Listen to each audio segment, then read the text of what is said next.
मेरे सामाजिक परिवार के सभी सदस्यों को राम राम। देश का बजट आया। देश के बजट पर जिस तरह से चर्चा होनी चाहिए थी, जितनी अच्छी चर्चा होनी चाहिए थी, वो नहीं हो पाई। नेता प्रतिपक्ष राहुल गांधी, जनरल एमएम नरवाने, मनोज मुकुंद नरवाने जी जो हमारे सेनाध्यक्ष हैं, उनकी अप्रकाशित पुस्तक के कुछ अंशों को लेकर अड़े रहे।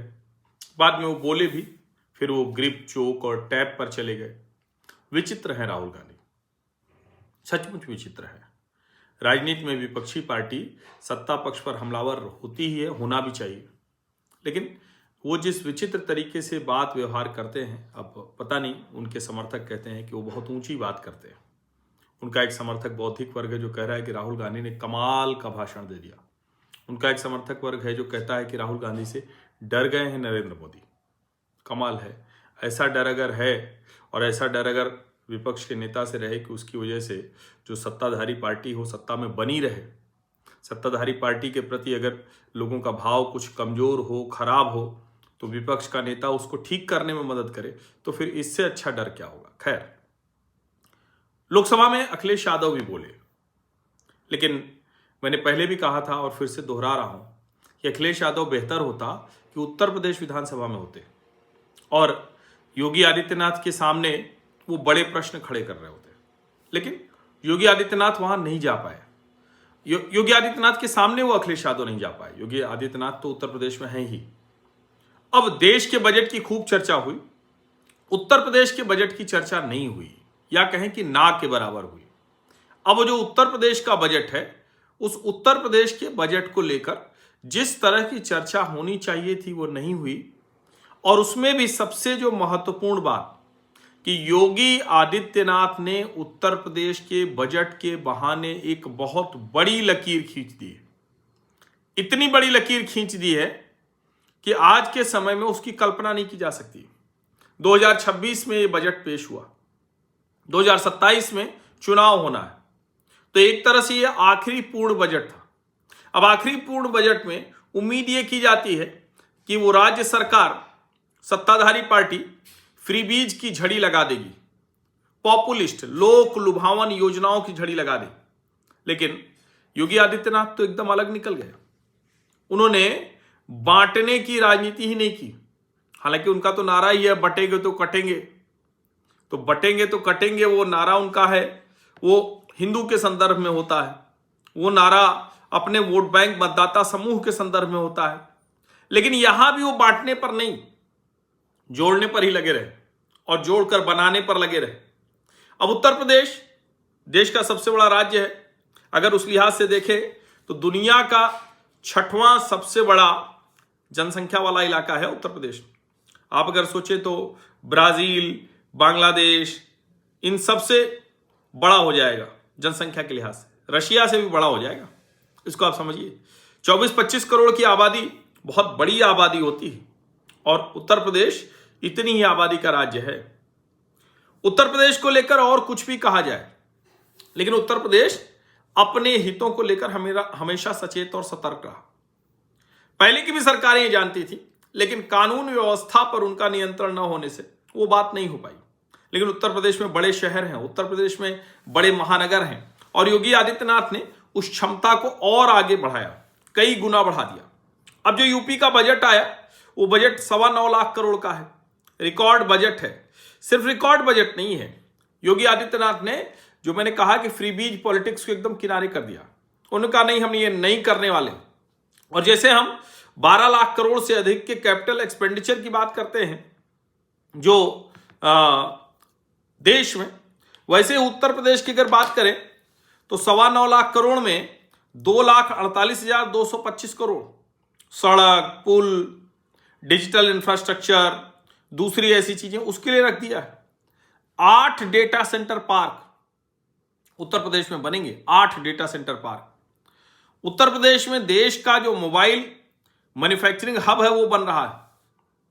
जो सड़क और पुल है उस पर करीब 35,000 करोड़ ये लगाए जा रहे हैं। एक्सप्रेसवे का जाल बिछ रहा है।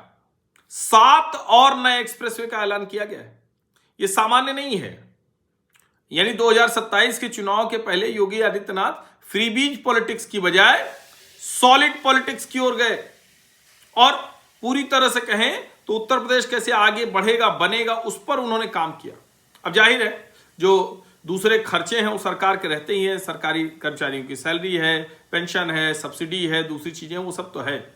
लेकिन आप जो कैपिटल एक्सपेंडिचर है जिसको लेकर देश में नरेंद्र मोदी ने किया, 10 लाख करोड़, 11 लाख करोड़, 12 लाख करोड़, जिससे सड़क, बिजली, पुल, दूसरी चीजें ये सब बनना है, उसको उन्होंने किया। तो एक तरह से जो परिसंपत्तियां बनाकर उस पर जो राज्य की अर्थव्यवस्था को आगे बढ़ाना है वो काम उन्होंने किया है। अभी 2,48,225 करोड़ 81 लाख रुपए जो है कुल बजट का 19.5% है। बहुत बड़ा है, इतना बड़ा कभी कोई करता नहीं। क्योंकि ये भी सवाल है ना कि वो एक्सप्रेसवे, हाईवे, औद्योगिक क्षेत्र ये सब बनाएंगे तो उसका कोई तुरंत तो असर दिखेगा नहीं, वो तो प्रभाव दिखेगा 5 साल 10 साल बाद। चुनाव में क्या होगा, जनता उसको मान लेगी क्या, ये एक बड़ा सवाल है। सड़क और पुल के लिए जो मैंने बताया 35,000 करोड़, जाहिर अगर ये बन जाएगा, अभी उत्तर प्रदेश में कोई रास्ता ऐसा नहीं है जहां आप जाइए तो आनंद ना आ जाए। चाहे जो हो, राष्ट्रीय राजमार्ग हो, राज्य राजमार्ग हो, जिले का हो, बहुत शानदार है। मैन्युफैक्चरिंग हब के तौर पर बना ही रहे। अब वैसे तो ये कहते हैं कि भाई उत्तर प्रदेश में क्या होगा, लैंडलॉक्ड है, लेकिन लैंडलॉक्ड क्या है, उत्तर प्रदेश में सबसे ज्यादा एयरपोर्ट हो गए, इंटरनेशनल नेशनल दोनों। उत्तर प्रदेश सबसे ज्यादा हाईवे वाला हो गया, कमाल की कनेक्टिविटी हो गई। उत्तर प्रदेश रेलवे, और चूंकि नरेंद्र मोदी काशी से सांसद हैं, अभी आपको मैंने बताया था 2 बुलेट ट्रेन आ गई है। अखिलेश यादव जाने कैसे बोल गए कि हाई स्पीड रेल कॉरिडोर में नहीं। 65% मोबाइल फोन जो उत्पादन है वो यूपी में हो रहा है। 55% इलेक्ट्रॉनिक कंपोनेंट, समझिए आप। अब ये अपने आप में कमाल का बदलाव है। आईटी और इलेक्ट्रॉनिक्स क्षेत्र को 2059 करोड़, एआई मिशन को 225 करोड़, ये सब किया गया है। ये जो 8 डेटा सेंटर पार्क है 30,000 करोड़ रुपए से बनेंगे। और कोशिश ये है कि क्षेत्रीय संतुलन बना रहे। नोएडा तो दिल्ली के नजदीक है तो यहां तो हो ही जाएगा, लेकिन सब तरह आपको याद होगा जब डिफेंस कॉरिडोर आया तो बुंदेलखंड की तरफ आया। ये जो बुंदेलखंड एक्सप्रेसवे है, पूर्वांचल एक्सप्रेसवे है, फिर गंगा एक्सप्रेसवे है, चारों तरफ से उसको जोड़ने की कोशिश है और योगी सरकार उस पर आगे बढ़ी है। ये सामान्य नहीं है कि चुनाव के पहले आप उस तरफ जाएं ही नहीं। 17% भारत की आबादी है यहां, दुनिया की 3%।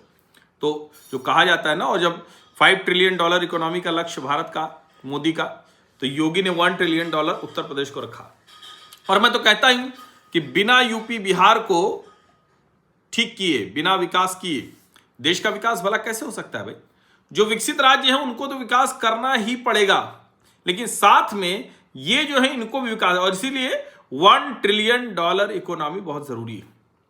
अब सोचिए जरा हम किस तेजी में आगे बढ़े हैं। 30 लाख करोड़, 36 लाख करोड़ और इकोनॉमी हमारी हो गई उत्तर प्रदेश की। अब ये जो अगर उसको ये कहें ओवरऑल, तो जिस तरह से हम बढ़ रहे हैं उसमें उत्तर प्रदेश की जो भूमिका है, जो पहले भी होनी चाहिए थी देश के सबसे बड़े राज्य होने के नाते, जो नहीं हो पाई, अब वो होती हुई दिख रही। उत्तर प्रदेश की सरकार ने बजट से पहले इकोनॉमिक सर्वे प्रस्तुत किया है, इकोनॉमिक सर्वे प्रस्तुत किया है, और उस इकोनॉमी सर्वे में बाकायदा सब कुछ बताया है। अब लॉ एंड ऑर्डर की समस्या नहीं है, पावर सप्लाई की दिक्कत नहीं है, सड़कें गड्ढे वाली नहीं है, पॉलिसी में कोई इनस्टेबिलिटी नहीं है। अब सब कुछ साफ साफ दिखता है। अब ऐसा नहीं है कि उत्तर प्रदेश आने का मतलब आप कहेंगे अरे वहां कैसे जाए, और उत्तर प्रदेश को तो एक्सप्रेसवे स्टेट कहा जाने लगा। ये सामान्य नहीं है, एक्सप्रेसवे स्टेट कहा जाने लगा। अब जरा देखिए जो राज्य का बजट है वो कितना हो गया, 9.25 लाख करोड़ पहुंच गया। 9 सालों में दोगुना हो गया है, समझिए दोगुना हो गया है। और इसीलिए मैं कह रहा हूं कि ये सामान्य नहीं है जिस तरह से उत्तर प्रदेश आगे बढ़ रहा है। अब जाहिर है सबसे बड़ी चीज तो यही होगी, हर आदमी पूछेगा भैया सब ठीक है लेकिन जॉब कहां है, नौकरी कहां है। पिछले कुछ समय में उत्तर प्रदेश की सरकार ने इस पर भी बहुत काम किया, और वो तभी होगा जब इन्वेस्टमेंट आएगा। वो नोएडा से लेकर उत्तर प्रदेश के दूसरे इलाकों में भी दिखता है। सिंगल विंडो क्लियरेंस पॉलिसी ने कमाल का काम किया है। और जाहिर है सब कुछ एकदम से बदल गया हो ऐसा नहीं है, लेकिन जब कोई भी राज्य सरकार चुनाव के पहले फ्रीबीज पॉलिटिक्स की बजाय सॉलिड पॉलिटिक्स की तरफ जा रही हो तो इसका सीधा सा मतलब है कि उसका कॉन्फिडेंस है। उत्तर प्रदेश के मुख्यमंत्री को कॉन्फिडेंस है और उत्तर प्रदेश के लोग भी जानते हैं कि जिस राह हम पहुंचे हैं वो सामान्य नहीं है, वो सामान्य नहीं है। समझ रहे हैं ना? ये सामान्य नहीं है, क्योंकि उत्तर प्रदेश को एक तरह से कहें कि ऐसे चौराहे पर वो खड़ा है कि उत्तर प्रदेश को अब यहां से तो बहुत आगे निकल जाना होगा और अगर गड़बड़ाए तो बहुत गड़बड़ जाएगा। तय उत्तर प्रदेश के लोगों को करना है। लेकिन हाँ, ये मैं जरूर कहूंगा कि सरकार ने नीति के तौर पर, नीयत के तौर पर यह दिखाया है कि वो यूपी को अब पीछे वाले राज्यों में नहीं रखना चाहते, किसी भी तरह से आगे हो।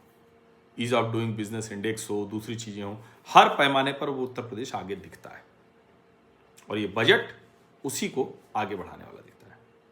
आप सभी का बहुत बहुत धन्यवाद। सब्सक्राइब अवश्य कर लीजिए, नोटिफिकेशन वाली घंटी दबा दीजिए, लाइक का बटन दबा दीजिए, अधिक से अधिक लोगों तक इस वीडियो को पहुंचा दीजिए। धन्यवाद।